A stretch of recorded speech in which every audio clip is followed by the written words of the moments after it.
आज तक के सभी अनसुलझे सीरियल मर्डर केसेस में कोई भी केस ज़ोडिएक किलर जितना अजीब नहीं है। 60 और 70 के दशक में ज़ोडिएक किलर ने नॉर्दर्न कैलिफोर्निया में अपना आतंक फैलाया हुआ था, जहां उसने कम से कम 5 लोगों की हत्याएं की और कुल 37 लोगों का कत्ल करने का दावा किया। आज तक उसकी पहचान नहीं हो पाई है।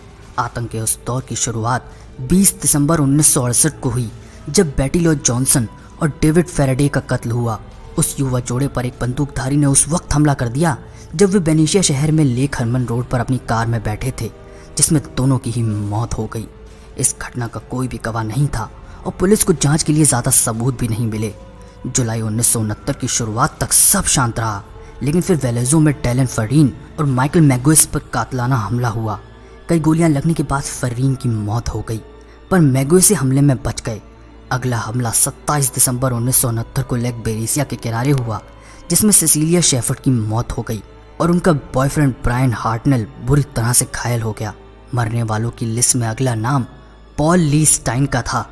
जब 11 अक्टूबर 1969 को सैन फ्रांसिस्को में उन्हें अपनी ही टैक्सी में गोली मार दी गई। वो शायद ज़ोडिएक का आखिरी शिकार थे और उसके बाद से इस किलर द्वारा किसी और हत्या की कोई रिपोर्ट सामने नहीं आई है। ज़ोडिएक किलर द्वारा लिखा गया रहस्यमयी पत्र 1 अगस्त 1969 को सैन फ्रांसिस्को के 3 प्रमुख अखबारों को ज़ोडिएक द्वारा लिखे गए 3 पत्र प्राप्त हुए। इन पत्रों में पहेलियों में कुछ बातें लिखी थीं, जिसके बारे में ज़ोडिएक ने लिखा था कि इसे हल कर लेने से उसकी पहचान उजागर हो सकती है। उन पहेलियों को हल कर लिया गया, पर उनसे कुछ खास नहीं पता चला, सिवाय इसके कि हत्यारा एक सन की इंसान है।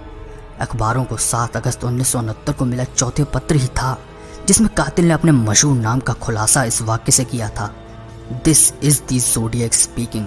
पत्राचार अक्टूबर 1969 में भी जारी रहा और इस बार कातिल ने मजे के लिए पॉल स्टाइन की शर्ट के एक टुकड़े को भी पत्र के साथ भेज दिया। 1970 में ज़ोडिएक ने कम से कम 6 पत्र व ग्रीटिंग कार्ड्स प्रेस को भेजे। हर एक में कातिल ने अपने पिछले कारनामों और भविष्य की योजनाओं के बारे में हिंट्स दिए थे, पर किसी में भी इतनी जानकारी नहीं थी जिससे पुलिस को किसी संदिग्ध तक पहुंचने में मदद मिलती। ज़ोडिएक 1978 तक पत्र लिखता रहा और जांचकर्ताओं को ऐसे सबूत भी मिले जो उसकी रिवरसाइड, लेक टहोई और सेंटा बारबरा में हुई हत्याओं में शामिल होने की तरफ इशारा करते थे।